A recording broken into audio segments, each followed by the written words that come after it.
Certamente, a história econômica mais impressionante das últimas décadas foi a ascensão da China. Conhecida como o Milagre Chinês por conta do seu forte crescimento econômico nos últimos 40 anos. De 1980 a 2020, a economia da China cresceu em 75 vezes. Novas cidades gigantescas foram construídas, sua economia passou a ser industrial e de serviços, assim como centenas de milhões escaparam da pobreza. Não há dúvida de que foi a maior e mais rápida melhoria já registrada na história moderna. Hoje, membro permanente da ONU, o terceiro maior país do mundo em território conta com uma população de mais de 1,4 bilhões de pessoas. Isso é cerca de 18% da população mundial. O seu PIB é somente menor que o dos Estados Unidos, são 11,2 trilhões de dólares. Ao contrário do que muitos pensam, a China é um país moderno, com grandes cidades e infraestruturas de ponta. Não há dúvida de que são números expressivos e um grande indicativo de sucesso. Mas será que realmente sempre foi assim? E como a China se tornou o que é hoje? Antes disso, peço o seu like para me ajudar a continuar entregando conteúdos assim.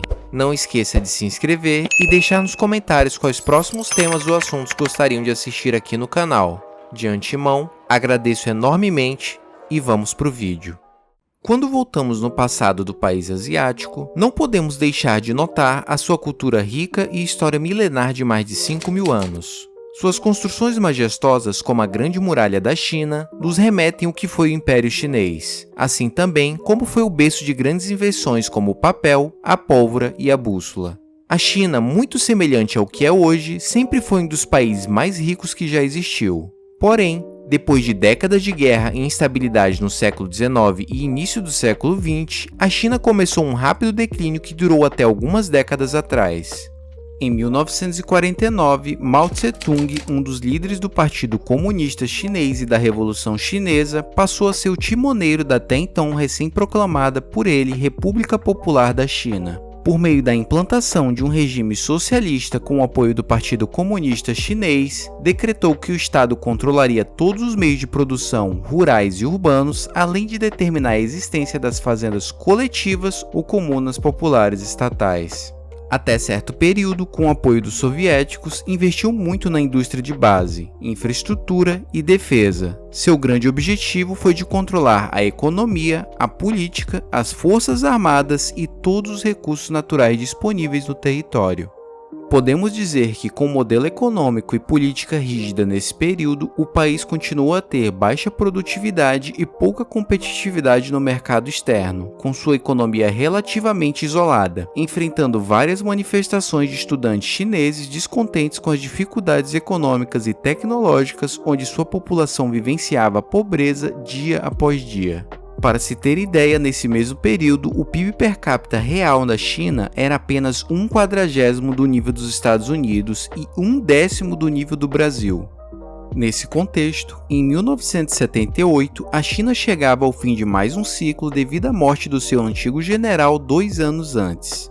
E nesse mesmo ano, Deng Xiaoping assumiu o comando após um longo período de controle estatal de todos os ativos produtivos. O novo governo da China embarcou um importante programa de reforma econômica. Em um esforço para despertar um gigante adormecido, incentivou a formação de empresas rurais e empresas privadas, liberou o comércio exterior e o investimento, bem como investiu na produção industrial e na educação de sua força de trabalho. Ali nascia a economia chinesa como conhecemos hoje.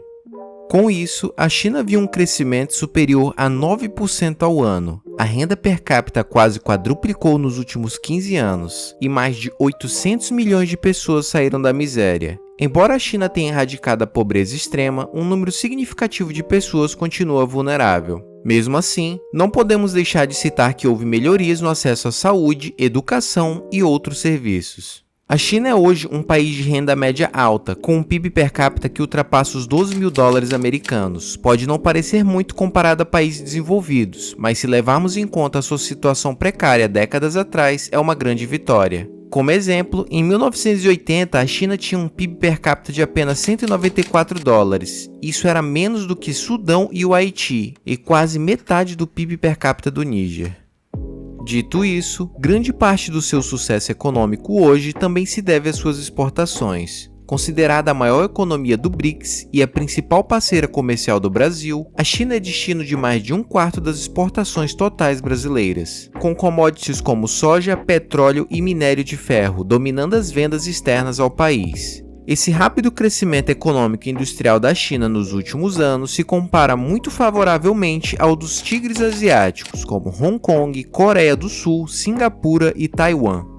Aqui nesse ponto encontramos duas curiosidades distintas. Hong Kong fica na costa sul da China. A região foi colônia inglesa por 1,5 séculos, sendo devolvida à China apenas em 1997, conhecido como período de Hong Kong britânico. Não é à toa que possui duas línguas oficiais, o chinês e o inglês, com forte influência britânica até hoje. Hong Kong é uma das regiões administrativas especiais da China. Cada local desse tem um chefe de governo executivo e da região, o que significa que Hong Kong é semi-autônomo, funcionando com o princípio de um país, dois sistemas. A China concordou por lei em dar um alto nível de autonomia à região e preservar sua economia e sistema social. No entanto, Pequim tem o poder de vetar mudanças no sistema político. Hong Kong tem moeda, idioma e passaporte diferentes em relação à China. Já o outro ponto, um tanto quanto polêmico, nós temos Taiwan, uma ilha localizada a cerca de 160 km da costa sudeste da China, com 36 mil km² de extensão. E há duas vertentes aqui. Seu caso é um autêntico quebra-cabeças internacional. Não existe consenso nem sobre o nome da ilha, que também se chama República da China, e se auto-intitula a verdadeira China, com seus 23 milhões de habitantes. A China continental vê o autogovernado de Taiwan como uma província separatista que eventualmente estará sob controle de Pequim, e as divergências entre ambas as partes acabam gerando instabilidade não só na região, mas também no resto do mundo.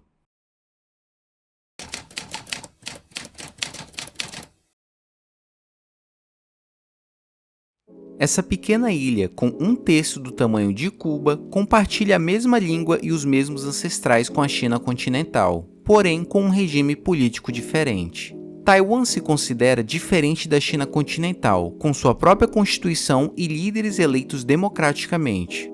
Fontes históricas sugerem que a ilha ficou sob controle total da China no século XVII, quando a dinastia Qing começou a administrá-la. Então, em 1895, eles abdicaram da ilha para o Japão depois de perder a Primeira Guerra Sino-Japonesa. A China tomou a ilha novamente em 1945, depois que o Japão perdeu a Segunda Guerra Mundial. Mais uma guerra civil eclodiu na China continental entre as forças do governo nacionalistas lideradas por Chiang Kai-shek e o Partido Comunista de Mao Zedong. Os comunistas venceram em 1949 e assumiram o controle de Pequim.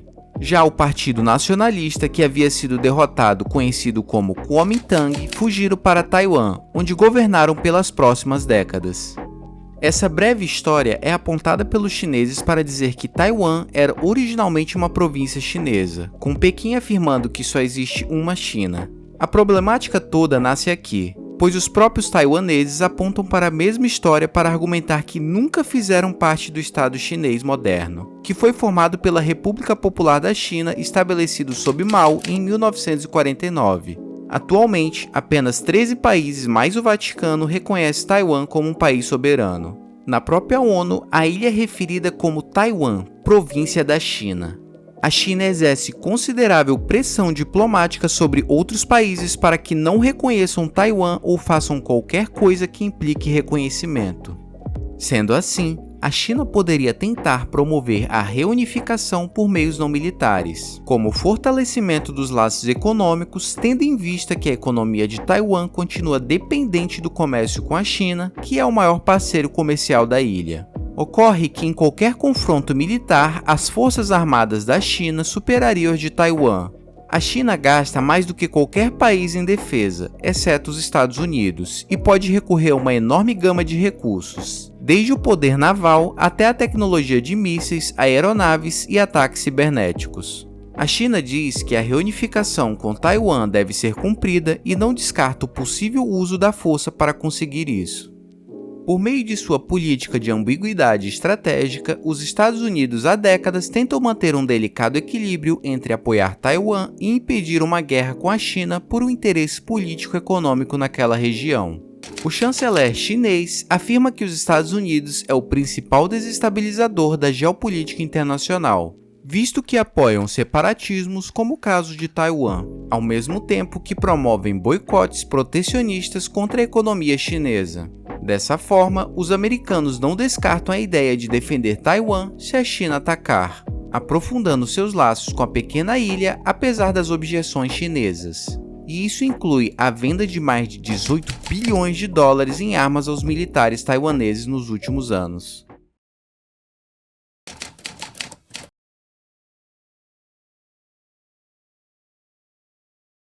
Contudo, mesmo após anos de hostilidade e tensão, a ilha encontrou uma estratégia que contribui para sua sobrevivência nacional nesse conflito assimétrico: o chamado Escudo de Silício, que tem usado para afastar o fantasma de uma invasão chinesa.